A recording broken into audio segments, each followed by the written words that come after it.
ஆயுதெழுத்து நிகழ்ச்சிக்கு உங்களை அன்போடு வரவேற்கின்றோம் நேயர்களே. மூன்றாவது முறை பிரதமராக பொறுப்பேற்பதற்காக அதிகாரப்பூர்வமாக தற்போது இன்று உரிமை கோரியிருக்கிறார். குடியரசுத் தலைவரை சந்தித்து உரிமை கோரியிருக்கிறார் நரேந்திர மோடி அவர்கள்.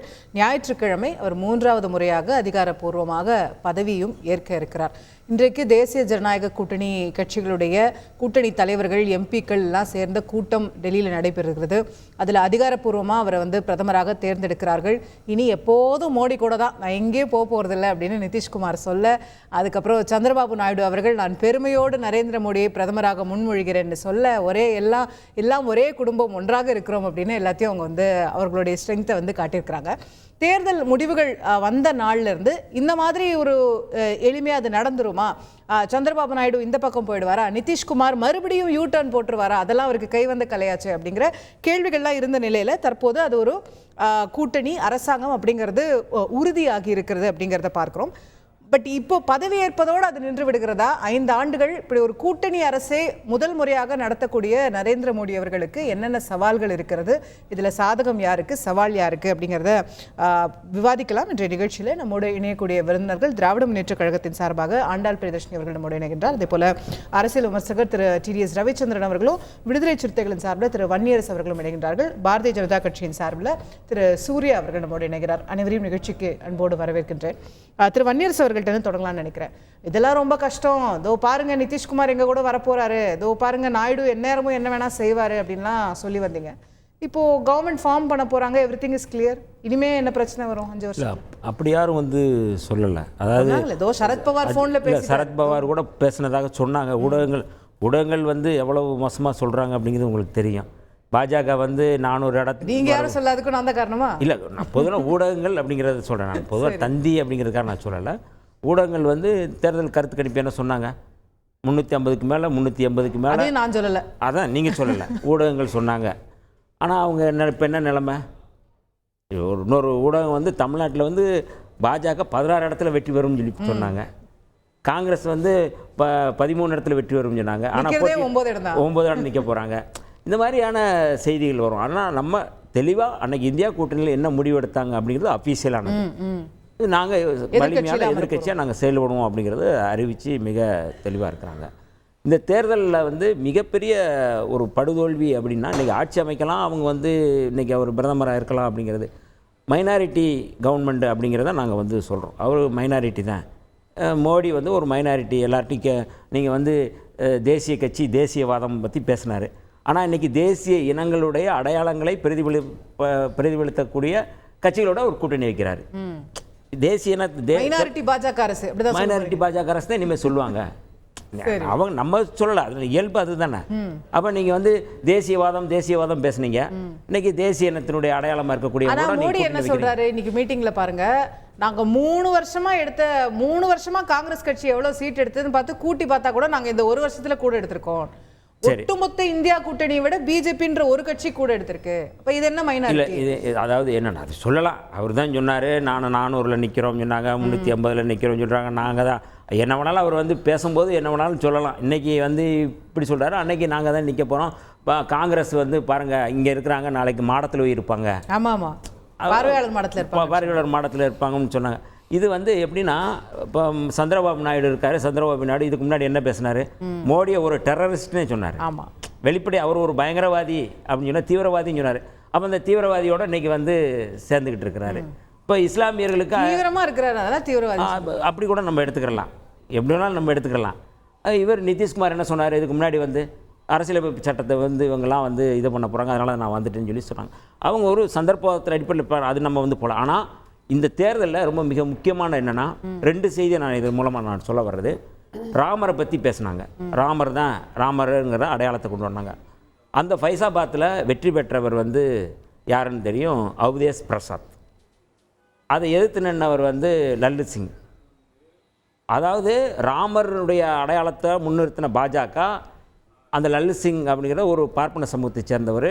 அவர் முழுக்க நினைக்கிறேன், இல்லை நீங்கள் பார்க்கலாம், அது நான் திருத்திக்கிறேன், நான் அது ஒன்றும் பிரச்சனை இல்லை. அப்போ இந்த சமூகத்தை சேர்ந்தவர்கள் ராமரை முன்னிறுத்தினாங்க. அதை எதிர்த்து போட்டிட்டு அவதேஷ் பிரசாத் ஒரு தாழ்த்தப்பட்ட சமூகத்தை, தலித் சமூகத்தை சேர்ந்தவர். அவர் ராமரை புறக்கணிப்பவர், ராமரை எதிராக நிறுத்துறவங்க. அவர் ஜெய் பீம் சொல்லுவாங்க, அவங்க ஜெய் ஸ்ரீராம் சொன்னாங்க. ஒரு அடிப்படை வித்தியாசம். ஜெய் ஸ்ரீராமா ஜெய் பீமா, ஜெய் பீம் என்கிற முழக்கத்தை முன்வச்சு ராமரை புறக்கணித்தா ராமர் எங்களுக்கு ஒன்றும் செய்ய மாட்டார், ராமரால் எதுவும் நடக்காது, ராமரை பற்றி நாங்கள் புறக்கணிக்கிறோம்னு சொல்லி சொன்ன ஒருத்தர் வெற்றி பெற்றிருக்கிறார். இது ஒரு செய்தி, மதம் சம்மந்தப்பட்டது. இவங்க தேசியவாதத்தை பற்றி பேசுகிறாங்க. இதே தேசியவாதத்தை பேசக்கூடிய இந்த நாட்டில் மிக முக்கியமாக காஷ்மீர் 370 ரத்து செய்யப்பட்டது தவறு அப்படின்னு சொல்லி இன்றைக்கும் ஊபா சட்டத்தில் கைது செய்யப்பட்டவர் எல்லாருக்குமே தெரியும். அப்துல் ரஷீத் ஷேக், இன்ஜினியர் ரஷீத் பொறியாளர். அவர் சிறையிலேருந்தே போகிறார். நானும் 370 ரத்து செய்யப்பட்டது தவறு, காஷ்மீர் தான் உமர் அப்துல்லாவே தோக்கடிச்சு வர்றாரு. அப்படி அது ஒரு முக்கியமான செய்தி. ரெண்டாவது முக்கியமானது என்னென்னா, காலிஸ்தான் தான் எங்களுக்கு வேணும், எங்களுக்கு காலிஸ்தான் தேசம் வேணும். அமிர்த்பால் சிங் அவர் வெற்றி பெற்றிருக்கார். இது சுயேட்சை வெற்றி பெற்றிருக்கிறாங்க. இதில் என்ன சொல்ல வரோம்னா, நீங்கள் தேசியவாதத்தை பேச பேச தேசிய இனங்களோட எழுச்சி கூடிக்கிட்டே இருக்கும். இது ஒரு அடையாளம். நீங்கள் ஒடுக்க ஒடுக்க அங்கே வெடிக்கும். இல்ல, பட் நான் கேட்க வந்த கேள்வி, இந்த கூட்டணி அரசாங்கத்தில் 5 ஆண்டுகள் இப்போ நிதிஷ்குமார் இன்னைக்கு பேசுறதை பார்க்கும்போது, சந்திரபாபு நாயுடு பேசுறதை பார்க்கும்போது எதுவும் சிக்கல்கள் வர்றது போல தெரியல. அவங்க ஒரு ஸ்மூத் செயிலிங் தான் 5 ஆண்டுகளுக்கு இருக்கும்னு புரிஞ்சுக்கலாம். அதான் நீங்கள் கூட்டணியை பற்றி சிக்கலை சொல்றீங்க, நான் இந்தியாவுக்கான சிக்கலை நான் சொல்லிக்கிட்டு இருக்கேன். இவங்க இதெல்லாம் இந்தியானா இந்தியா கூட்டணிக்கா இல்லை, இந்தியா கூட்டணிங்கிறது வேறு. இந்தியா இவங்க எப்படியெல்லாம் வழி நடத்தினாங்க, அதுக்கு மாற்றாக அவருக்கு எதிரான ஒரு வாக்களிப்பு நடந்திருக்கு. இதை உள்ளடக்கி தான் நீங்கள் என்டிஏ நீங்கள் செயல்பட முடியும். சந்திரபாபு நாயுடு தெலுங்கு தேசம் தான் வச்சுருக்காரு, அவர் இந்திய தேசம்னு வைக்கல. அவர் மாநில உரிமையை பேசக்கூடியவர் தான். நீங்கள் ஏற்கனவே கலைஞரோடு அவர் மாநில உரிமையை சம்பந்தப்பட்டு பேச அந்த மீட்டிங்லேயுமே சொல்லியிருக்காரு, ரீஜனல் ஆஸ்பிரேஷன்ஸ்க்கு முக்கியம், அது ரொம்ப முக்கியம். அப்போ இவங்க இந்த ஆஸ்பெக்டில் தான் நீங்கள் எதையும் நீங்கள் முன்னெடுக்க முடியும். இனிமேல் நீங்கள் ஒரே நாடு அப்படின்னு நீங்கள் பேச முடியாது, இந்து ராஷ்டிரம் இனிமேல் பேச முடியாது. இந்து ராஷ்டிரம் பேசினா நீங்கள் ராமரை நீங்கள் மறந்துட்டு ஜெய் ஜெகநாத் சொன்னீங்கல்ல, இனி அதுதான் நீங்கள் சொல்ல முடியும். அப்படிப்பட்ட ஒரு டெரரிஸ்டோட இவங்க மோடி போன்ற டெரரிஸ்ட் இன்னைக்கு மோடி இந்தியாவுடைய பிரதமர். கவனமா இருங்க, வேண்டாம். இல்லை, நான் சொல்லலைங்க, நீங்க அவரை கோட் பண்ணி சொல்லும்போது நம்ம இருக்கல, நான் தெளிவாக சொல்கிறேன். சந்திரபாபு நாயுடு வார்த்தையிலிருந்து அதை நான் சொல்கிறேன். அதனால் நான் அதில் ஒன்றும் சொல்ல முடியாது. அவங்க சொன்னதை நான் சொல்கிறேன். ஓகே, கேட்போம். திரு சூர்யா அவர்கள்ட்ட கொண்டு போகணும்னு நினைக்கிறேன். சூர்யா டெல்லியிலேருந்து நம்மோடு இணையறாரு. அமைச்சரவைக்கு எதுவும் ஜாயின் பண்ண வாய்ப்பு இருக்கா? சூர்யா அமைச்சர் ஆகிறாரா? டெல்லியில எல்லாம் முகாமிட்டு இருக்கீங்களே, நிறைய வயசு இருக்கு, அதுக்கெல்லாம் நிறைய வயசு இருக்கு. இப்போ வேற யாரையும் சொன்னாரு, ஒன்றும் வெற்றிலாம் இல்லை.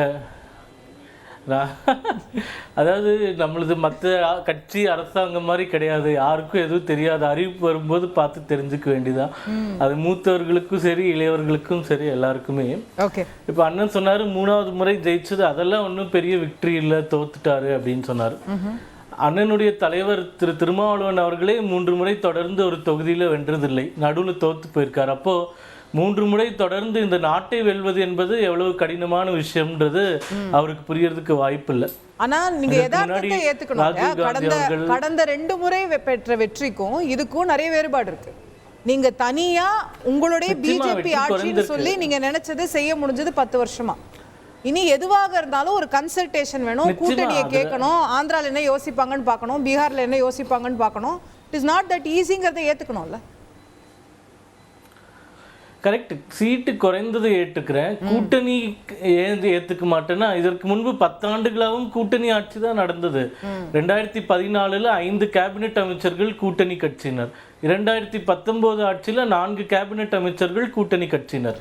ராம்விலாஸ் பாஸ்வான் இருந்தாரு, சிவசேனா இருந்தாங்க ஒரு காலகட்டத்துல, நான் மறுக்கல, இருந்தாங்க. ஆமா, எல்லாரும் இருந்தாங்க. பட் அவங்க இல்லன்னா ஆட்சி இல்லை என்கிற நிலைமைக்கும் நீங்க சரி வாங்கப்பா கூட்டணிக்கு ஒரு அமைச்சர் அப்படின்னு கொடுக்கறதுக்கும் வித்தியாசம் இருக்கு. அது வெளியே தாங்க, உள்ள எங்களுக்கு எந்த வித்தியாசமும் இல்லை. 2 முறை மெஜாரிட்டி வென்றிருந்தால் கூட இங்க இருக்கக்கூடிய மாநில கட்சிகள் மெஜாரிட்டி வென்றாலும் மைனாரிட்டி அரசு அமைத்தாலும் மற்ற கட்சிகளுக்கெல்லாம் வாய்ப்பு கொடுக்காம அவங்க மட்டுமே ஆட்சி செய்வது மாதிரி நாங்க பண்ணல. நாங்கள் மெஜாரிட்டி வந்தா கூட நாங்க மற்ற கட்சிகளுக்கு வாய்ப்பு கொடுத்து கூட்டணி அரசாங்கம் 10 ஆண்டுகள் நடந்தது. பிஜேபி அரசாங்கம் கிடையாது, என்டிஏ அரசாங்கம் தான். அதே மாதிரி இது என்டிஏ கூட்டணின்றது 30 ஆண்டுகளாக தொடர்ந்து நீடிச்சிட்டு இருக்கு. இப்ப நேத்து வரைக்கும் என்ன சொன்னாங்க, மோடி பிஎம் ஆக மாட்டாரு, ஆர்எஸ்எஸ்ல ஒத்துக்கல, அவங்க ஒத்துக்கல, இவங்க ஒத்துக்கலன்னு 1008 கதைகளை புனைப்பட்டது.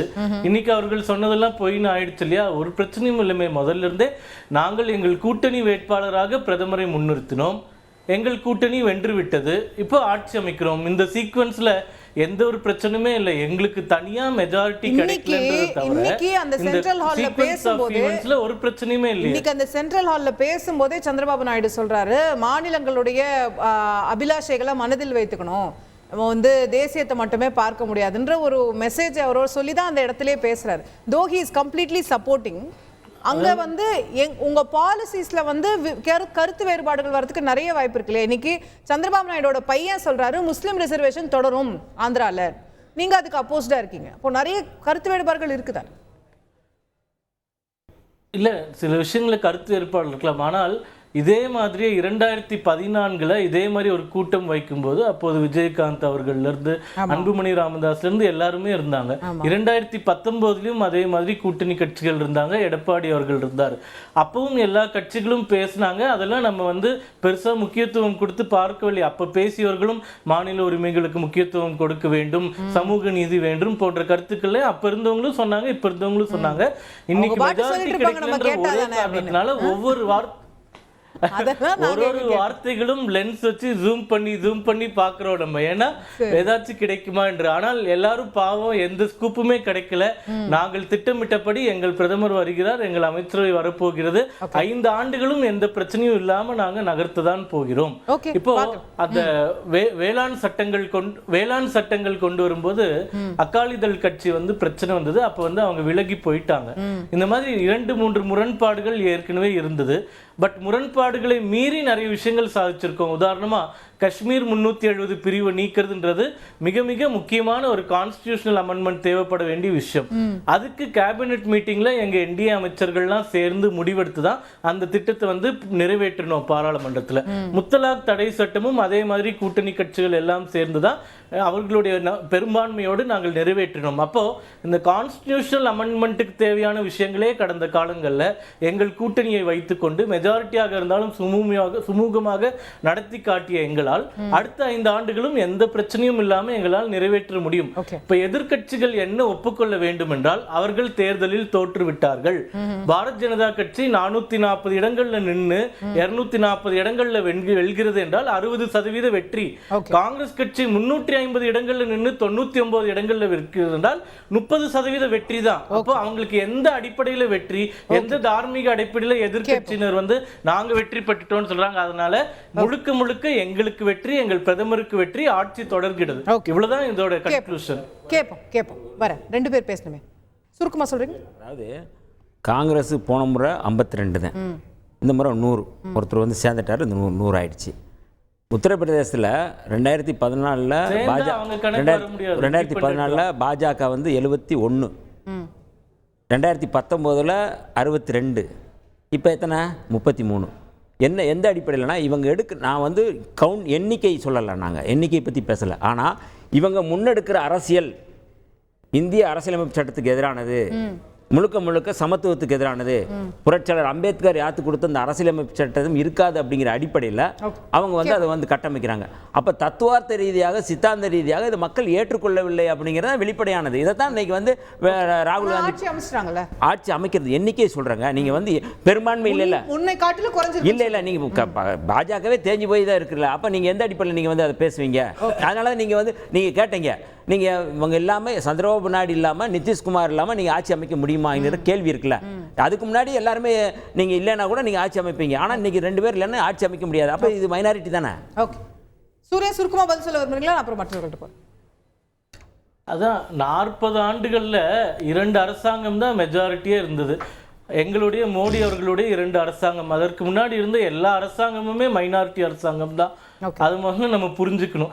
கூட்டணிக்கு மெஜாரிட்டி வந்துதான் ஆட்சி அமைக்கிறோமா இல்லையா? இப்போ அவங்க சொல்றாங்கல்ல 400 சொன்னீங்க ஜெயிக்கலன்னு. நீங்க உங்க ராகுல் காந்தி தான் 295 ஜெயிப்போம் சொன்னாரு. இன்னைக்கு 199 தானே ஜெயிச்சிருக்கீங்க. மம்தா அவர்கள் கம்யூனிஸ்ட் எல்லாம் ஒதுக்கி வச்சுட்டீங்கன்னா, ஆகையால் உங்களையும் மக்கள் ஏற்றுக்கொள்ளவில்லை. என்னமோ உங்களுக்கு மெஜாரிட்டி கொடுத்து எங்களை எதிர்க்க உட்கார வச்சுட்ட மாதிரி ஒரு பிம்பத்தை வந்து கட்டமைக்க வேண்டாம். இன்று நாங்கள் வெற்றியாளர்கள், நீங்கள் தோல்வியாளர்கள், அவ்வளவுதான். கேட்போம். நான் மேடம்கிட்ட கொண்டு போக நினைக்கிறது, இப்போ இதுக்கு முன்னாடி சூர்யா கூட சொன்னது போல யூபிஏ ஆட்சி இருந்தப்போ மன்மோகன் சிங் அவர்கள் 204 சீட்டு தான் காங்கிரஸ் வச்சிருந்தது. அப்புறம் நீங்கள்லாம் சேர்ந்து கூட்டணியில் ஆதரவு கொடுத்து தான் அந்த ஆட்சி 5 வருஷம் நடந்தது. அதுக்கு முன்னாடி UPA 1ல 140 150 சீட்டு தான், 200 கூட இல்லை காங்கிரஸ் கிட்ட. ஆனால் நீங்கள் எல்லாம் சேர்ந்து ஆதரவு கொடுத்து தான் நடந்தது. இப்போ அதெல்லாம் 5 ஆண்டுகள் நடக்கும்போது இவங்க 240 சீட்ஸ் வச்சுருக்காங்க. ஏன் நடத்த முடியாது, என்ன பிரச்சனை அதில் ஏன் நம்ம குறை காணணும்? இதுல எத்தனை நம்பர் ஆஃப் சீட்ஸ்ங்கிறது கணக்கு இல்ல, யார் பிரதமராக இருக்கிறாருங்கிறது தான் கணக்கு. மன்மோகன் சிங் அவர்கள் எல்லாரையும் அரவணைத்து செல்பவர். ஆனால் நம்முடைய பிரதமராக தேர்ந்தெடுக்கப்பட இருக்கிறவர் அல்லது இப்போ பதவி ஏற்க இருக்கிறவர் அப்படிப்பட்ட மனநிலை கொண்டவரா? அதுதான் மிக முக்கியமான கேள்வி. இப்போ சூர்யா சொல்றாரு 10 வருஷமா NDA கூட்டணி அரசு தான் ஆட்சி புரிந்தது அப்படின்னு. எப்பா காதுல தேன் பாயுதுப்பா இந்த வார்த்தையெல்லாம் கேட்கறதுக்கு. ஃபர்ஸ்ட் டைமா சொல்றீங்க இதையெல்லாம். கூட்டணி இருந்தது, ஆனால் அது எல்லாவற்றையும் அதெல்லாம் இப்பதானே ஞாபகம் வருது உங்களுக்கு. இது நாள் வரைக்கும் என்ன சொன்னீங்க? மோடி மோடி மோடி, அந்த ஒற்றை அதிகாரம், ஒற்றை முகம், ஒற்றை குரல், வேற எதுவுமே கிடையாது. மோடி கேரண்டி இருந்துச்சுன்னா உலகமே கையில உட்கார்ந்துரும். நீங்க கடவுளின் குழந்தை, நீங்க கடவுளின் குழந்தையவே கவுத்து விட்டாங்களே. இப்போ இருக்கிற அரசு மைனாரிட்டி அரசு தான். ஆட்சி அமைப்பதற்கு பெரும்பான்மை தேவை. அந்த பெரும்பான்மை இல்லாத ஒரு NDA கூட்டணி. இப்போ நீங்க மற்ற 2 பேர் தயவில் தான் ஆட்சி அமைக்கிறீர்கள் அப்படின்னா இதுதான் டபுள் என்ஜின் சர்க்கார். நீங்க இது நாள் வரைக்கும் இல்ல மோடியை நீங்க மோடி சர்க்கார்ல இல்ல, இந்த 2 பேர் இல்லைன்னா அப்படியே கவுந்துரும் அந்த ஆட்சி. நிச்சயமாக யோசிச்சு பாருங்க, ஒரு தனிக்காட்டு ராஜாவாக அப்படி ஒரு ராஜாங்க புரிஞ்சிட்டு இருந்தவருக்கு இப்போ மூக்கணாங்கயிறு போட்டிருக்காங்க இந்திய மக்கள். அதாவது மதம் பிடித்த யானைக்கு ஒரு கடிவாளம் போட்ட மாதிரி, ஒரு அங்குசம் போட்ட மாதிரி போட்டிருக்காங்க. இனிமேலும் பிரதமர் மோடி அவர்கள் அவர் இஷ்டப்படி இரவு 8 மணிக்கு தோன்றி இனிமேலிருந்து 500 ரூபாய் செல்லாது, 1000 ரூபாய் செல்லாது அப்படின்னு அருள் வாக்கெல்லாம் கொடுக்க முடியாது. இனிமேலிருந்து இந்த இரவிலிருந்து ஊரடங்கு அறிவிக்கப்படுகிறது. அதாவது அந்த சம்பந்தப்பட்ட அமைச்சர்களுக்கு கூட சொல்லாமல், அதுதான் மிக முக்கியம். நீங்க கேட்டீங்க மன்மோகன் சிங் ஆட்சியும் கூட்டணின்னு. பண்பாடு, மற்றவர்களை அரவணைத்து போகின்ற அந்த பண்பாடு என்பது பிரதமர் மோடிக்கு இல்லவே இல்லை என்பதைத்தானே நாங்க திரும்ப சொல்றோம். அதுவும் ஏன் இப்போ உள்ள இந்த பதவி ஏற்ப ஏன் இத்தனை நாள் காலதாமதமாச்சு? நீங்க என்ன சொன்னீங்க? இந்தியா கூட்டணியினர் வந்தால் யார் பிரதமர்னு சொல்றதுக்கே உங்களுக்கு 2 வருஷம் ஆகும். அதுக்கப்புறம் அவங்க நெல்லிக்காய் கூட்டணி, நீங்க அவங்க வரவே முடியாது. நீங்க அது எல்லாவற்றையும் புறம் தள்ளி இப்போ ஃபார்மிடபிள் அப்போசிஷனாக உட்கார்கிறார்கள் என்றால் நீங்க எப்படி NDAவையும் இந்தியா கூட்டணியும் கம்பேர் பண்றீங்க? அதுவே இல்ல இல்ல அது சொல்லல. NDA இந்தியா கூட்டணிங்கிறது போன வருஷம் தான் பிறந்த குழந்தை. அதுல இருக்கிற கட்சிகள் வேணா பழையகால கட்சிகள், பழங்கால கட்சிகள், பெரும்பான்மையான கட்சிகளா இருக்கலாம். ஆனா அந்த இந்தியா கூட்டணிங்கிற கான்செப்ட், 1 வயசு குழந்தைய போய் NDAங்கிற 10 வயசு பையனோட கம்பேர் பண்றீங்கன்னா இது எப்படிப்பட்ட அராஜகம்? திரும்பவும் நான் இந்தியா கூட்டணி கம்பேர் பண்ணல. நான் சொன்னது UPAல மன்மோகன் சிங் ஆட்சி காலத்துல நம்ம கூட்டணி ஆட்சியில இந்தியால சக்சஸ்ஃபுல்லா நடந்துருக்கு. பதில சொல்லிட்டேன். ஆனா பேசுகின்ற BJP காரர்கள் இப்படிதாங்க சொல்றாங்க, நாங்க இந்தியா கூட்டணியை விட அதிகமாக பெற்றிருக்கோம். நீங்க கம்பேர் பண்றதே அவமானம். 1 வயசு குழந்தை அது எதனால் ஜெயித்தது என்றால் ஜனநாயகத்தின் மீதுள்ள பிடிப்பால். நாங்கள் ஜனநாயகத்தை காப்பாற்ற போகிறோம். யோசிச்சு பாருங்களேன், ஜனநாயகம். மோடி கேக்குறாரு இப்ப EVM எல்லாம் கரெக்டா இருக்குதான்னு கேக்குறாரு. அந்த இன்னைக்கு அவரோட உரையே மீண்டும் அவருடைய ஆணவத்தின் உச்சமாகத்தான் நான் பார்த்தேன். இந்த எகத்தாளமான பேச்சு, கேலி செய்வது, EVM எல்லாம் பூரா செட்டப்னு சொல்லி. நிச்சயமா பீகார்ல, டெல்லியில உள்ள தேர்தல் வெற்றிகள் எல்லாம் கேள்விக்குரியன. இப்போ கர்நாடகால DK சிவகுமார் சொல்லியிருக்காரு, நாங்கள் அதை ஆராய்ந்து தகுந்த நடவடிக்கை எடுப்போம். நிச்சயமா. ஏன்னா ஃபுல் ஸ்வீப் டெல்லியில எப்படி நடக்க முடியும்? ஒரு நல்லாட்சி கொடுத்து கொண்டிருக்கின்ற ஒரு ஆம் ஆத்மி முற்ற முழுக்க ஸ்வீப் ஆகுது அப்படின்னா நிச்சயமாக அது நடக்க. டெல்லியோட ட்ரெடிஷனே அப்படிதான் இருந்திருக்கு. அவங்க சென்ட்ரல் ரூலிங் காங்கிரஸ் ஜெயிக்கும் போதும் கூட காங்கிரஸ்க்கு ஸ்வீப் ஆகும், BJP இருக்கும்போது BJPக்கு. சரிப்பா, பட் நீங்க இப்போ இப்படி பாருங்க, ஊடகவியலாளர்கள் மக்கள் என்ன பேசுறாங்க தெரியுமா? BJP பெற்றிருக்கின்ற இந்த 240 கூட அவர்களுக்கான அந்த தேர்தல் ஆணையம், EVM, வேற பல ஆயுதங்கள் என்ன தோத்துருப்பாங்க. நிச்சயமா இந்த அளவு வந்திருக்காதுங்கிறத மக்கள் சொல்றாங்க. ஏன்னா NDA கையில 10 ஆயுதங்கள் இருந்தது. என்னன்னா எக்ஸிட் போல் இருந்தது. மிக முக்கியமான காரணம். ஒபினியன் போல் சொன்னா கூட நான் ஏத்துப்பேன். இல்ல இல்ல, ஓட்டு போட்டு முடிச்சதுக்கு அப்புறம் வர ஒபினியன் போல், எக்ஸிட் போல், இந்த மாதிரியான அந்த பம்மாத்துகள் எல்லாம் பண்ணாங்க. அடுத்தது அது என்னது, ED இருந்தது, IT இருந்தது, CBI இருந்தது, அப்புறம் எலெக்ஷன் கமிஷன், எலக்டோரல் பாண்ட், கோடி மீடியா, அப்புறம் எதிர்பக்கத்தில் இருக்கின்றவர்களை எல்லாம் சிறைக்கு அனுப்புவது, வங்கி கணக்கு முடக்கம், இப்படி எல்லாம் இருந்தது. ஆனால் நீங்கள் யாரையெல்லாம் வங்கி கணக்கு முடக்கிறீங்களோ, யாரையெல்லாம் பதவி நீக்கம் செய்தீங்களோ அவங்க எல்லாம் ஜெயிச்சு இப்ப உள்ள வராங்க, இன்க்ளூடிங் மொஹுவா மொய்த்ரா. யோசிச்சு பாருங்க. அதனால ஒன்னே ஒண்ணு சொல்றேன், நேற்று ஒரு பெண்மணியின் ஒரு நாடாளுமன்ற உறுப்பினரின் கன்னத்தில் விழுந்த அறை என்பது இந்திய மக்கள் பிஜேபியின் அராஜகத்துக்கு கொடுத்த அறை என்றுதான் இந்திய மக்கள் உணர்கிறார்கள். நீங்க இதுல வேற எந்த விதத்தையும் நான் சொல்லல. இந்திய மக்கள் உணர்வது அது.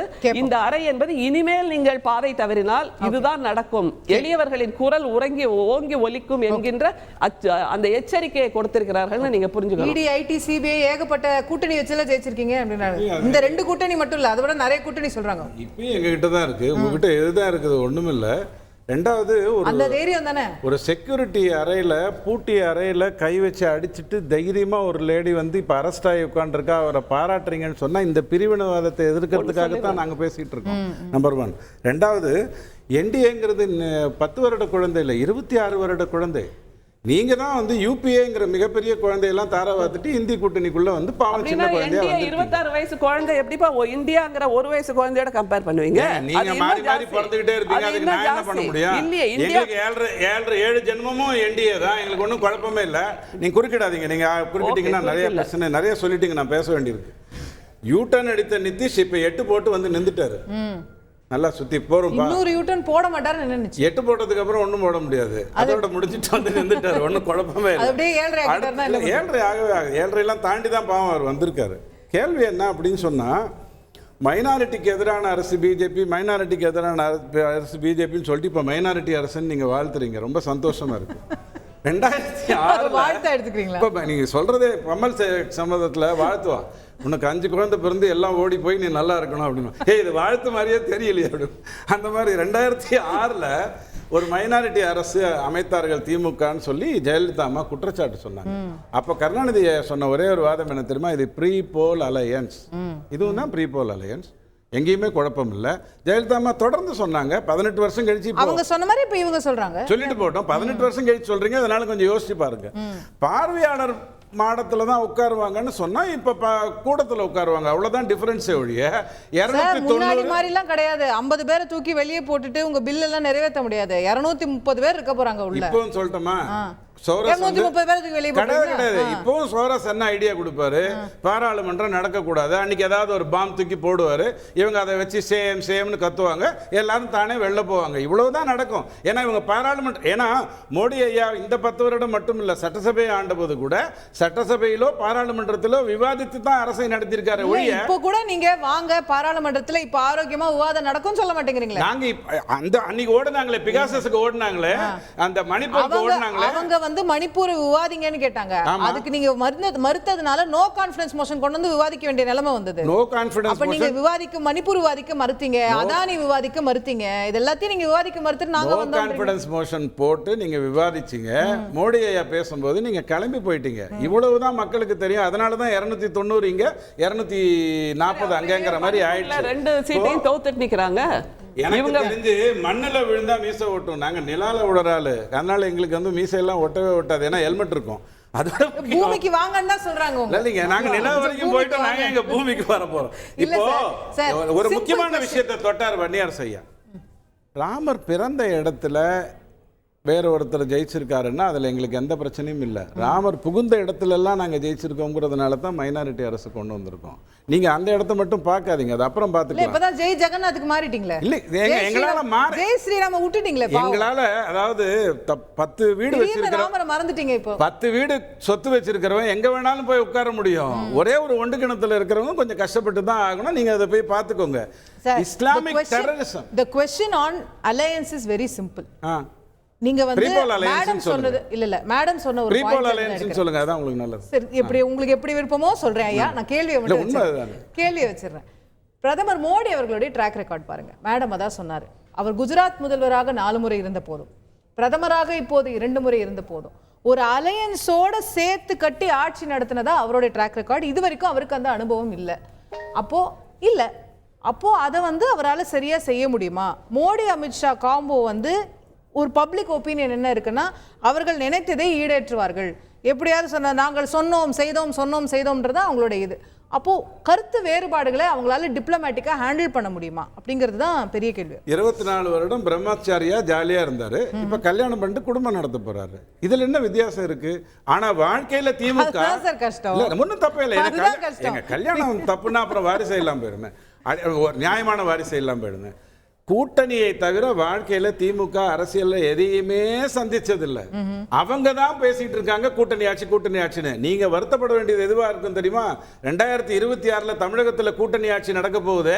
அதுக்கு தான் நீங்க வருத்தப்பட வேண்டிய அவசியம் வரும். ஏன்னா அண்ணாமலை ஐயா இப்பவும் நான் பல மாதமாக சொல்லிட்டு இருக்கிறது, தமிழகத்தில் தான் கூட்டணி ஆட்சி வர வேண்டும். ஏன்னா அவரே மத்திய அமைச்சராய் மேல போறாராம். நீங்க ஏதோ புதுசா இங்க கூட்டணி வாழ்க்கையில மேல போயிட்டே இருப்பாரு. ஆனா மத்திய அமைச்சர் ஆகணுங்கிறது எதுக்காக சொல்றாங்கன்னா, இவர் இங்க இருந்து போயிட்டா போறோம்ங்கிற ஒரு எண்ணத்துல நிறைய பேர் சொல்றாங்க. யார் சொன்னாலும் போக மாட்டாரா?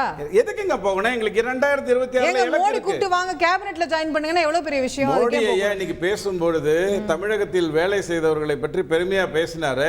அந்த ஒவ்வொரு காரியகர்த்தாவுடைய ஆசை என்ன தெரியுமா? 2026 ஆட்சி அமைக்கணும்ங்கிறது தான். அதுக்கான வேலையை நம்ம செய்ய போறோம். ஸ்கூல்ல வந்துட்டோம், ஸ்கூல்ல சேர்ந்துட்டோம். இப்ப காலேஜுக்கு நீங்க 20 வாங்கிருந்தீங்கன்னா 30 காசப்படலாம் சார். 11ல தான் இருக்கீங்க இப்போ. எங்க? தமிழ்நாட்டுல. உடனே அடுத்த 2 வருஷத்துல ஆட்சிங்கிறீங்க. 11ல என்ன? 11%. நீங்க பர்சன்டேஜ் பாக்குறீங்களா? எத்தனை சீட் பாக்கவா? சீட் பார்த்தா இன்னும் மோசமா இருக்கும். பரவாயில்லையா? இல்ல சீட் ஏன் பாக்குறீங்க? சீட் நீங்க பாக்குறது வேற இடத்துல பார்க்கணும். ஏன்னா தமிழ்நாடு 39 தான் 77ல இருந்து ஓட்டு போட்டுருக்கு. 99 2009 தவிர. ஆனா நீங்க பார்க்க வேண்டியது என்ன அப்படின்னு சொன்னா, எத்தனை இடத்தில் 2வது இடத்திற்கு வந்திருக்கிறார்கள் அப்படிங்கறத நீங்க முதல்ல பார்க்கணும். ரெண்டாவது, இவ்வளவு நாள் வரைக்கும் கூட்டணி ஆட்சியை அமைச்சிட்டு இருந்ததுனால எங்க ஓட்டு தான் அங்க வந்துச்சு, எங்க ஓட்டு தான் அங்க வந்துச்சுன்னு கதை சொல்லிட்டு இருந்தாங்க. கன்னியாகுமரியில 3,73,000 வாக்கு 2014 கூட்டணியில, 3,67,000 வாக்கு 2021 கூட்டணியில, இப்ப வாங்கியிருக்கிறது 3,66,000. எது தனியா நின்று அதிமுக அங்க நிக்கும் போது ரொம்ப முக்கியம். அதிமுக பிரமுகரிங்க இல்ல, நம்ம ஃபுல்லா அதிமுக பேசறோம். ஸ்டாட்டிஸ்டிக்ஸ் சொல்றதுக்கு அதிமுக பிரமுகர் தேவையில்லை. அவங்க பதில் சொல்றதுக்கு ஆள் இல்ல. கோயம்புத்தூர்ல கூட்டணி ஆட்சின்னு கடைசியா நடந்தது அண்ணாமலை ஐயா பொறுத்த வரைக்கும் 2019 21 தானே. அதனால அதை ஒப்பிடுறேன். கோயம்புத்தூர்ல 3,89,000 இங்க கூட்டணி ஆட்சி. கூட்டணி ஆட்சி தான் வரணும். எங்க பாருங்க, தலைமைங்கிறது வந்து அன்னைக்கு நடக்க போற விஷயம். ஆனால் கூட்டணி ஆட்சிங்கிறது தான் நடக்கும். ஒரே ஒரு விஷயம் சொல்லட்டுமா? இந்த 2006 மைனாரிட்டி ஆட்சி ஒண்ணு நடந்தது இல்லையா? ஜெயலலிதா சொன்னது வச்சு சொல்றேன். மைனாரிட்டி ஆட்சி நடந்தது இல்லையா? அந்த மைனாரிட்டி ஆட்சியில பாமகவும் காங்கிரஸும் எங்களுக்கு கூட்டணியில இடம் வேணும்னு கேட்டாங்க. அப்ப கருணாநிதி ஐயா என்ன சொன்னார் தெரியுமா? எனக்கு பாண்டிச்சேரியில இடம் கொடுப்பியான்னு கேட்டாரு. காங்கிரஸ் உடனே எங்க கிட்ட இருக்கிறது அது ஒண்ணே ஒன்று தான், அதையும் தூக்கிறாதீங்கன்ட்டு அங்க ஓடி போயிடுச்சு. சோ கூட்டணி ஆட்சிங்கிறதே தமிழகம் பார்க்கல. 2026 அது பார்க்க போகுது. ஆனால் மத்தியை பொறுத்த வரைக்கும் வாஜ்பாய் ஐயா தான் கூட்டணி ஆட்சியை சக்சஸ்ஃபுல்லா பண்ணவர். அதனால எந்த குழப்பமும் வராது. ஓகே, கேட்போம். இடைவேளை எடுக்க வேண்டிய தருணம் இருக்கிறது. டெல்லி என்னங்க தமிழ்நாட்டிலே கூட்டணி ஆட்சி வரப்போகுதுன்றாரு. பதில் கேட்போம். அதுக்கு திரு வன்னியரசு, தமிழ்நாட்டிலே கூட்டணி ஆட்சி வரப்போதாமே, டெல்லி எல்லாம் விட்டுருங்கன்றார். 11 இடங்கள் வந்து அவங்க வந்து வைப்பு தொகை இழந்திருக்கிறாங்க. வைப்பு தொகை 11 இருக்கு. ஆமா, நீங்க அப்படின்னு நினைச்சிட்டு தான் நான் நினைச்சேன். 11 இடங்களில் வைப்பு தொகை இழந்திருக்கிறாங்க. இன்னொரு 11-12 இடத்துல 2வது இடம் இருக்கு. அதுதாங்க முதல்ல வந்து ஒரு தேசிய அளவில் ஒரு கட்சி வைப்பு தொகை இழந்துக்கிட்டு, அதிமுகவே 7 இடத்துல டெபாசிட் இருந்திருக்கு. அதுக்கு என்ன? அதாவது அதுதான் அவங்க நீங்கள் வந்து ஏற்கனவே வந்து சேர்ந்த கூட்டம் அப்படி. அதுதான் ஏற்கனவே நாங்கள் சொன்னோம், பாஜகவோடு சேர எந்த கட்சியுமே வந்து ஒன்றும் இவங்க வந்து உடைப்பாங்க அல்லது சிதைப்பாங்க அப்படிங்கிறது நான் வந்து அவர் உத்தவ் தாக்கரே வச்சுன்னு சொன்னோம். இங்கே வந்து எடப்பாடி கட்சியை வச்சு நம்ம வந்து சொல்கிறோம். இது வந்து ஒரு ஸ்ட்ராட்டஜியாக அவங்க வந்து பண்ணுறாங்க. 2வது இடத்துக்கு வரணும் அப்படிங்கிறது ஒரு நோக்கம். அப்படின்னா 26 இப்போவும் சொல்கிறோம், ஏற்கனவே நாங்கள் சொன்னது தான், தாமரை மலராதுன்னு சொன்னோம். இப்போ வந்து அவங்க வந்து அதுக்கான வாய்ப்பே இல்லை. வெட்டுச்சவடால் வாய்ச்சவடால் பேசுறதுல அவங்க கெட்டிக்காரர்கள், மோடியை போல அப்படின்னு நாங்கள் ஏற்கனவே சொல்லிட்டோம். அதான் இப்போ தமிழ்நாட்டில் கூட்டணி ஆட்சி என்பதே முதலாக முன்மொழிந்தது உங்க கட்சி. மக்கள் நல கூட்டணியில நீங்க கூட்டணி ஆட்சின்னு சொன்னீங்க. அப்ப இன்னைக்கு அவங்க சொல்றது ஒரு சனாதன கொள்கையை கொண்டவர்கள் வந்து என்ன கூட்டணி ஆட்சி அமைச்சாலும் அந்த சனாதனம் அப்படிங்கிறது ஒருமையத்தை குறிக்கும், ஒரு ஆளுமையத்தான் குறிக்கும். அவங்க வந்து இந்து ராஷ்டிரத்தை தான் பேசுவாங்க. அங்கே சமத்துவம் இருக்காது, அங்கே வந்து ஜனநாயகம் இருக்காது. அதனால் அது கூட்டணி ஆட்சிங்கிற பேரில் வேணால் பேசுவாங்களே ஒழிய அதுக்கான வாய்ப்பு இல்லை. இவர் பேசும்போது சொல்கிறாரு, இந்த மாதிரி அவங்க அம்மா ஆண்டாளம்மா பேசும்போது கங்கனா ரணாவத் பற்றி பேசினாங்க. இவர் உடனே வந்து அடித்ததை போய் பிரிவினவாதம்ன்றாங்க. தமிழர்கள் இங்கே ஆளலாமன்னு சொல்கிறது பிரிவினவாதமா, அடித்தது பிரிவினவாதமா? அவங்க என்ன சொல்கிறாங்க, அந்த அம்மா என்ன, எங்கள் அம்மாவும் வந்து உண்ணாவிரதம் இருந்தாங்க, போராட்டத்தில் கலந்துக்கிட்டாங்க. அந்த போராட்டத்தில் கலந்துக்கிட்டவங்க 100 ரூபாய்க்கு இருக்கலாம். அடிச்சதுன்றது இல்லை.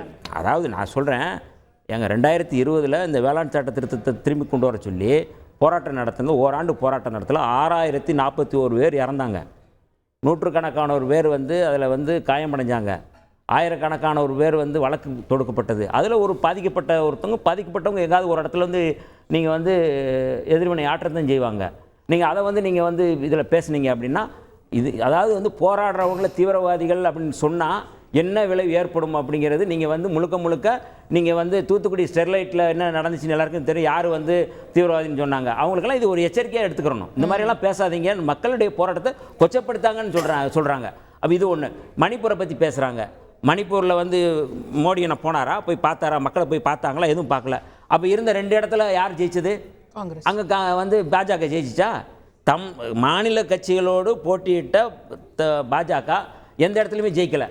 தமிழ்நாட்டில் அவங்க ஜெயிக்கலை, பஞ்சாபில் ஜெயிக்கலை, மணிப்பூரில் ஜெயிக்கலை, மிசோரமில் ஜெயிக்கலை, சிக்கிமில் ஜெயிக்கலை.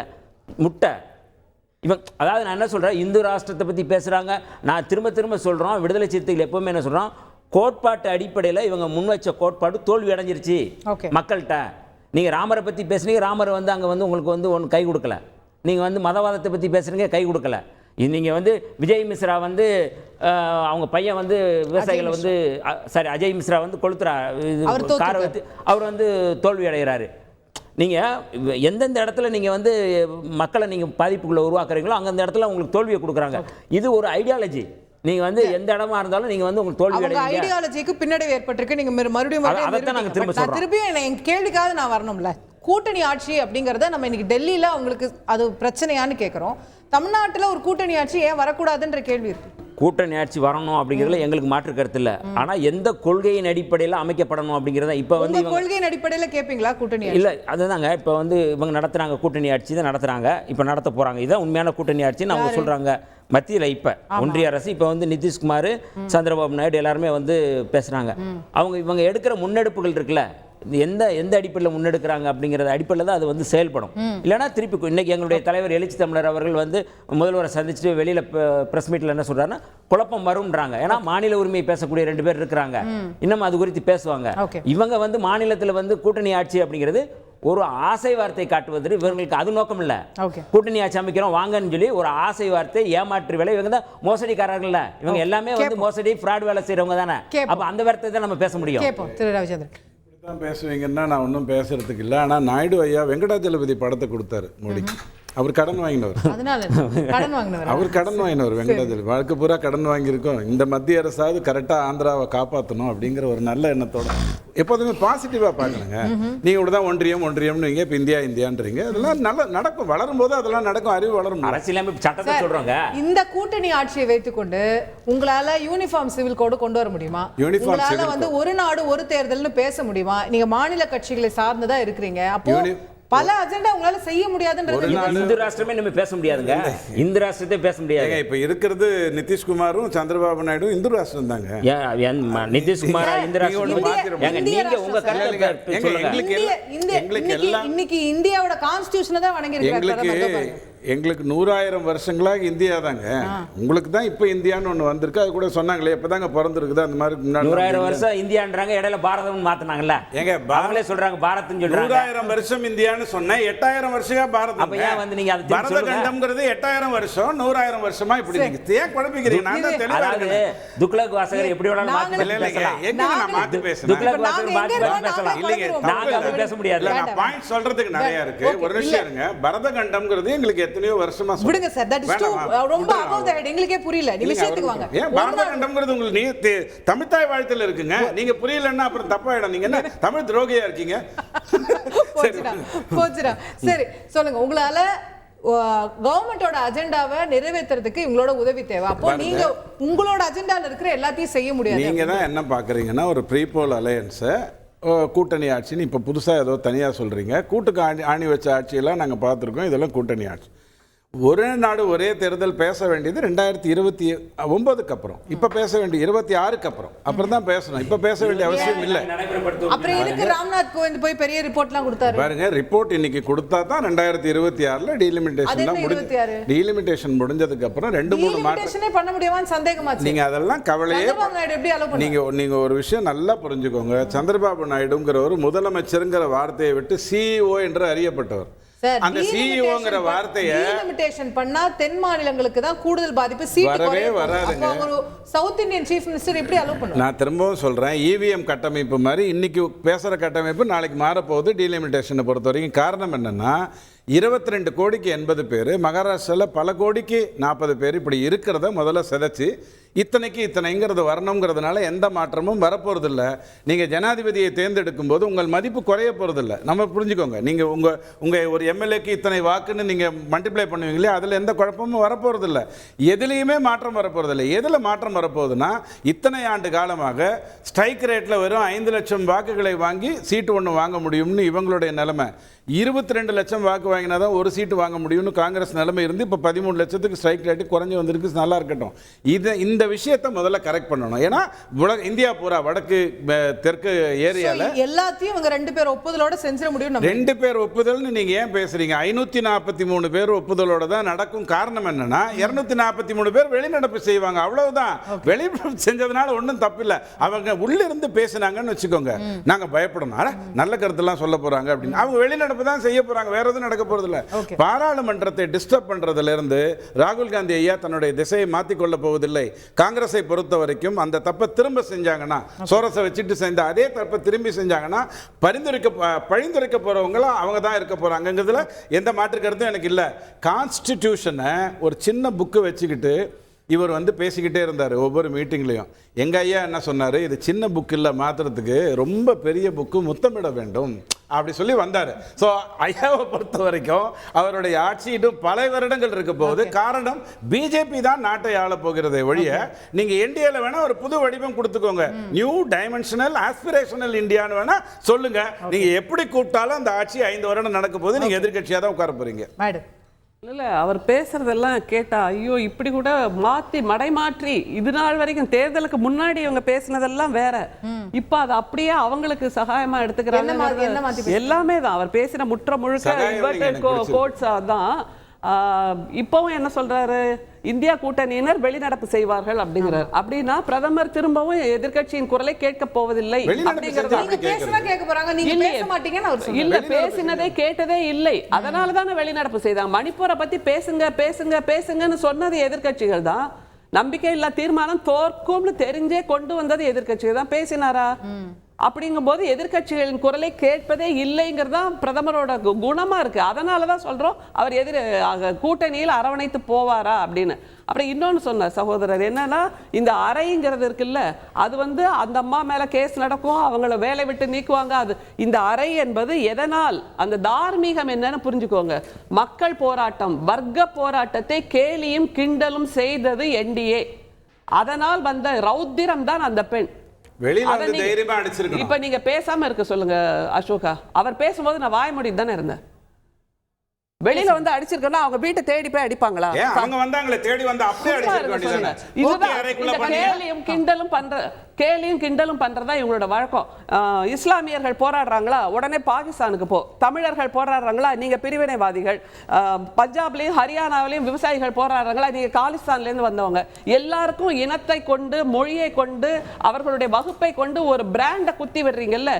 இதைத்தான் அந்த பெண் கேட்டால். 100 ரூபாய்க்கு அந்த பெண்ணை, அந்த மாதிரி பெண்களை விலைக்கு வாங்கலாம்னு சொன்ன அந்த எதேச்சாதிகாரம், அதிகாரத்துக்கு பக்கத்துல இருக்காங்கங்கிற ஒரே காரணத்துக்காக அப்படி ஒரு மிக மோசமான ஒரு கருத்தை அந்த அம்மா பதிவு செய்யறாங்கன்னா அது எவ்வளவு ரௌத்திரத்தை கொடுக்கும்.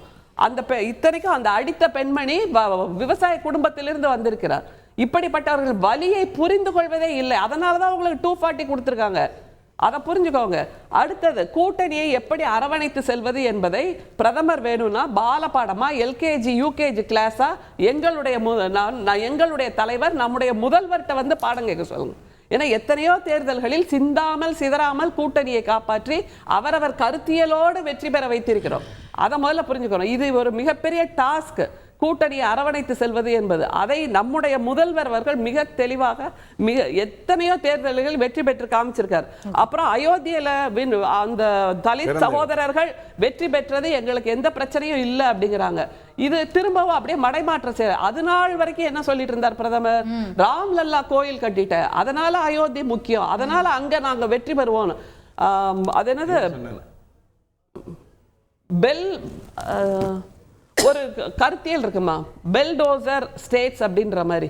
அதாவது அவங்களோட கருத்தியலை எந்த மாநிலங்கள் எந்த தொகுதிகள் வெளிப்படுத்துகிறதோ அங்கே வெற்றி பெல்வெதர் ஸ்டேட்ஸ்.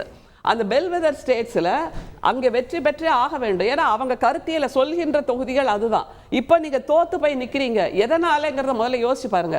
அங்கே ஒரு தலித் சகோதரர் வெற்றி பெற்றிருக்கிறார், அதை தாண்டி என்ன கோவம் அந்த மக்கள் காது கொடுத்து கேட்டீங்களா? பளபளன்னு ரோடு போடுறீங்க, அங்க ஏர்போர்ட் கட்டுறீங்க, ராம்லல்லா கோயிலை கட்டுறீங்க. ஆனால் ஒரு ராம்லல்லாவை கட்டுவதற்கு பதிலாக அங்கே இருந்து 1000 சிறு கோயில்களை இடித்து நொறுக்கினீர்கள். அதை தவிர அந்த ஏழை மக்களின் வாழ்வாதாரமான இடங்களை இடித்து நொறுக்கினீர்கள். அவங்க வீட்டை இடிச்சு நொறுக்கினீங்க. அதற்கான நஷ்ட ஈடு இன்னும் கொடுக்கலன்னு அவங்க கதறாங்க. இப்படி நீங்கள் எல்லா நேரமும் உங்களோட அதிகாரம் முக்கியம், பிரதமர் பதவி முக்கியம்னு அந்த ஒற்றை திசையை நோக்கி நகர்ந்து போறீங்கல்ல, அதனாலதான் இந்த மிகப்பெரிய அதிர்ச்சி வைத்தியத்தை இந்திய மக்கள் உங்களுக்கு கொடுத்திருக்காங்கிறத புரிஞ்சுக்கவாது செய்யணும் இனிமேல். சூர்யா குறுக்கிடு.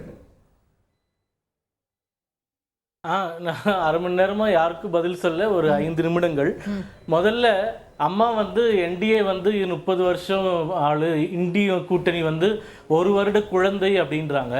இப்போ என்னுடைய பேர் சூர்யா, உங்களுடைய பேர் அசோகா. நாளைக்கு என்னோட பேரை வந்து ஸ்ரீராம்னு மாத்திக்கிட்டேன்னா நான் நாளைக்கு பிறந்துட்டேன்னு அர்த்தம் கிடையாது. நான் எப்போ பிறந்தனோ அப்போ பிறந்தது தான். யூபிஏ கூட்டணி தான் 2004 இருந்து இருக்கு, இப்போ வரைக்கும் இருக்கு.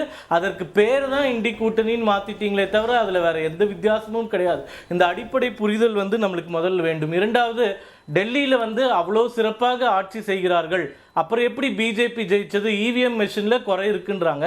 நாங்கள் சொல்ற தமிழகத்தில் இவ்வளவு மோசமாக ஆட்சி செய்து 40 இடங்களை வென்றதால் இங்க இவிஎம் மெஷின்ல பிரச்சனை பண்ணி நீங்க ஜெயிச்சிட்டீங்கன்னு நாங்க சொல்றோம். ஏன்னா மக்கள் கிட்ட மிகப்பெரிய மோசமான ஆட்சி பிஜேபி இல்ல பிஜேபி ஆட்சியை ஒப்பீடு செய்தால் தமிழ்நாட்டில் ஆட்சி எவ்வளவு சிறப்பாக இருக்கிறது என்பதை நாங்கள் கூட இருந்து பார்க்கிறோம். நான் பேச இப்போ இன்னொன்று மிக மிக வருத்தமான விஷயம் என்னன்னா, இங்க இருக்கக்கூடிய 2 பேர் ஒரு தேர்ந்தெடுக்கப்பட்ட எம்பி மீது செய்யப்பட்ட வன்முறையை நியாயப்படுத்துகிறார்கள். நான் ஒரு கேள்வி கேட்கிறேன். இந்த மாநில அரசாங்கம் விவசாயிகள் மீது குண்டா சட்டத்தை பதிந்தது இந்திய வரலாற்றில் முதல் முறையாக 77 வருஷத்துல.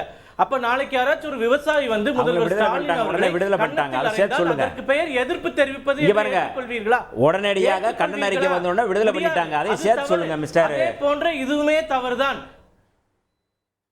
இல்ல நாளைக்கு ஒரு விவசாயி வந்து எங்க விவசாயி மேல குண்டர் சட்டத்தை போட்டீங்கன்னு முதல்வர் மு.க. ஸ்டாலின் அவர்கள் அழைந்தால் 6041 வரை கொண்ட படுகொலை செஞ்ச பாஜக விவசாயிகளை பத்தி நீங்க பேசுறதுக்கு தகுதி இருக்காங்க? 6041 பேர் கொண்டிருக்கீங்க, நூற்றுக்கணக்கான பேர் வந்து படுகொலை அடைஞ்சிருக்காங்க. விவசாயிகளை பத்தி பேசுறது ஒரு தகுதி இருக்கா? வேளாண் திருத்த சட்டத்தை நீங்க திரும்ப பெறணும் 1 வருஷம் போராடினாங்க, அவர் மீது நீங்க தாக்குதல் நடத்துறீங்க, படுகொலை செய்றீங்க. இதே விவசாய சட்டம் 6000 பேர் எல்லாமே நீங்க சொல்லிட்டீங்க. அவங்க பதில் சொல்லுங்க. திருப்பி உங்கள்ட்ட விவசாயிகளை பத்தி நீங்க பேசுறது என்ன இருக்கு நான் கேக்குறேன். நானே வேற ஏதாவது பேச சொல்லுங்க. விவசாயிகளை பத்தி பேசுங்க. என்ன தார்மீகம் இருக்கு? நானே எது பேசினாலும் நீங்க ஏற்க போறது இல்ல. நான் எதுக்கு உங்களுக்கு கவுண்டர் பாயிண்ட் இருக்குன்னு எனக்கு தெரியும். இல்ல நீங்க நல்லது செஞ்சீங்க அத சொல்லுங்க. நீங்க வந்து எல்லாத்துக்கும் கவுண்டர் பாயிண்ட் வச்சிருப்பீங்கன்னு எனக்கு தெரியும். நம்ம கண்டிப்பா பேசுவோம். உங்கள்ட்ட நான் வரேன். திரு சூர்யா முடிச்சிருங்க. அதே மாதிரி 11 தொகுதிகளில் வைப்பு தொகை இழந்துட்டீங்கன்னு சொல்றாரு எங்க கூட்டணிக்கு. மக்கள் நல கூட்டணி இவங்க கூட்டணி வச்சதுல 200 இடங்கள்ல வைப்பு தொகை இழந்தாங்க 2016. இன்னைக்கு விசிகேன்ற கட்சியை சமூக வலைத்தளங்கள்ல விழுப்புரம் சிதம்பரம் கட்சின்னு தான் சொல்றாங்க. ஆக 2 தொகுதிகளில் அரசியல் பாஜக பயங்கரவாத கட்சின்னு சொல்றாங்க, பாஜக ஃப்ராட் கட்சி சொல்றாங்க, பாஜக தீவிரவாதத்தை ஆதரிக்கிற கட்சி சொல்றாங்க. நீங்க என்ன வேணா நீங்க எழுதலாம், யார் எழுதுறாங்க? நீங்க எழுதுறீங்க, நீங்க தான் எழுதிட்டு இருக்கீங்க. நீங்க தமிழ்நாட்டுல மிக முக்கியமான கட்சி விடுதலை சிறுத்தைகள் கட்சி, விடுதலை சிறுத்தைகள் கட்சி ஒரு அங்கீகாரம் பெற்ற கட்சி. நீங்க அந்த கட்சி நீங்க சுருக்கலாம், நாங்க பேசக்கூடாது. நீங்க பேச வேண்டாம். சாரி இருங்க நான் சொல்றேன். அதுக்கு இருங்க நான் சொல்றேன். தவறான வார்த்தை நான் சொல்றேன். இல்ல சொல்லக்கூடாது. இருங்க நான் சொல்றேன். வேண்டாம் நான் சொல்லலங்க. வேண்டாம். யார் சொன்னாலும் தவறுங்க. யார் சொன்னாலும் தவறு. நீங்க வந்து கண்டிச்சிருவீங்களா? வேணாம். யார் சொன்னாலும் தவறு. யார் சொன்னாலும் வேண்டாம். அப்படி சொல்றாரு. அது நீங்க சொல்லுங்க. நீங்க இதுக்கு முன்னாடி சொன்ன வார்த்தை ஏற்க முடியாத வார்த்தை. நம்ம சொல்ல வேண்டாம். யார் சொன்னாலும் அவர் சொன்னாலும்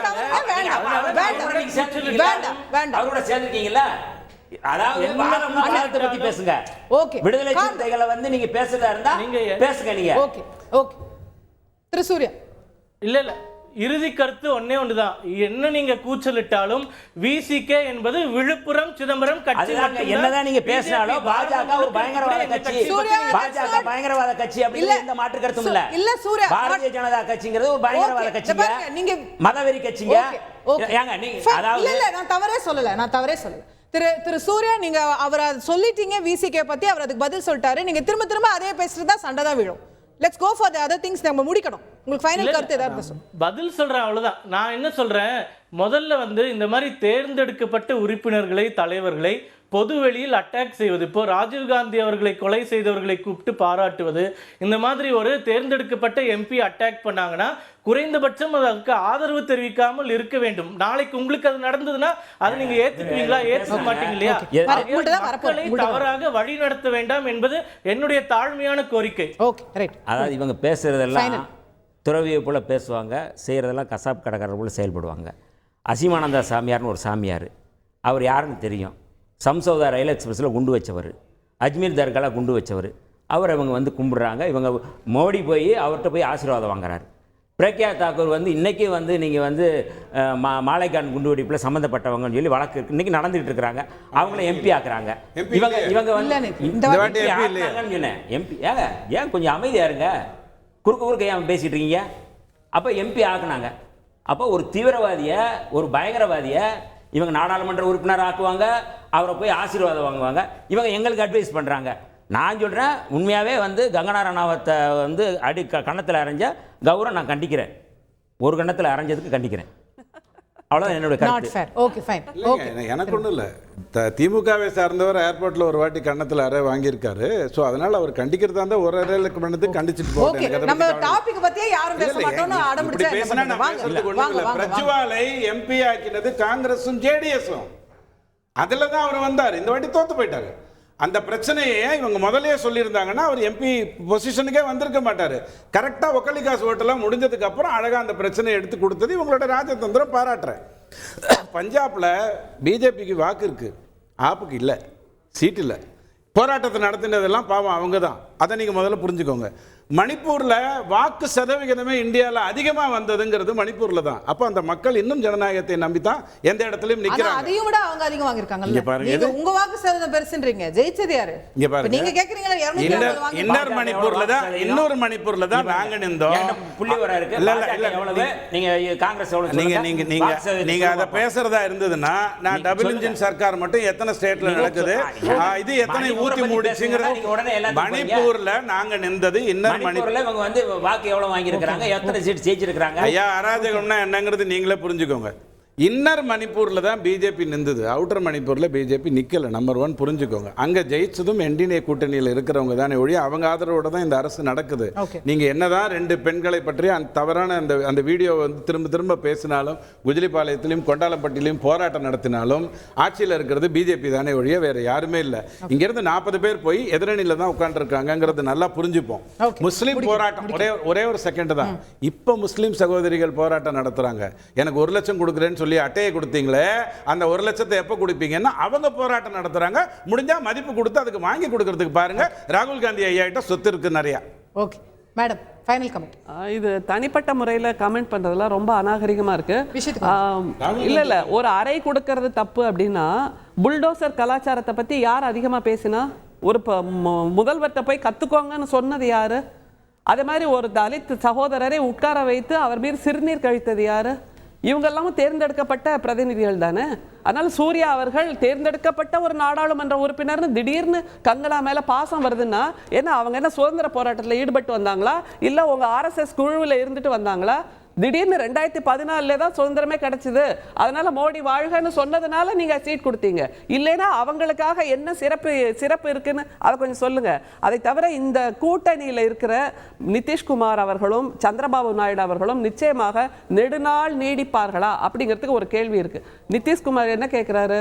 அக்னிபாத் திட்டத்தை நீக்க வேண்டும் அப்படிங்கிறாரு. இது காங்கிரஸ் அறிக்கையில சொல்லப்பட்ட ஒரு திட்டம். இதை நீக்குவீங்களா மாட்டீங்களா? இதுக்கு நோ சொல்லிட்டா கூட்டணி தொடருமா இல்லையா? அதே மாதிரி 5 வருஷமா என்டிஏ துணை சபாநாயகருங்கிற போஸ்டையே போடாம ஏன்னா எதிர்கட்சிகளுக்கு அந்த பதவியை கொடுக்கணுங்கிறதுனால நீங்க கொடுக்காமையே துரோகம் பண்ணீங்க, ஜனநாயகத்துக்கு துரோகம் பண்ணீங்க.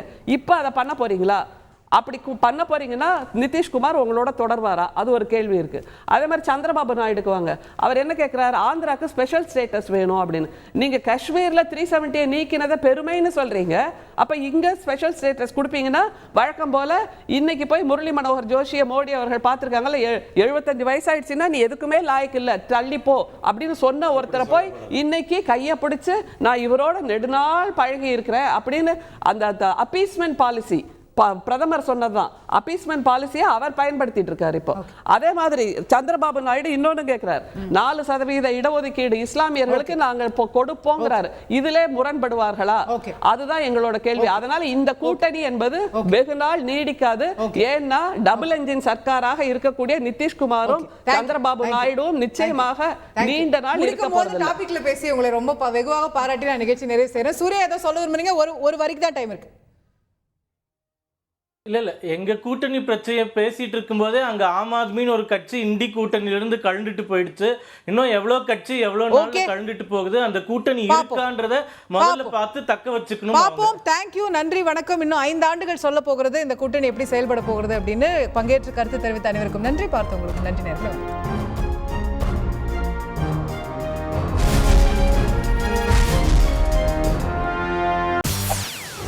செய்திகளை உடனுக்குடன் தெரிந்து கொள்ள உடனே சப்ஸ்கிரைப் பண்ணுங்க.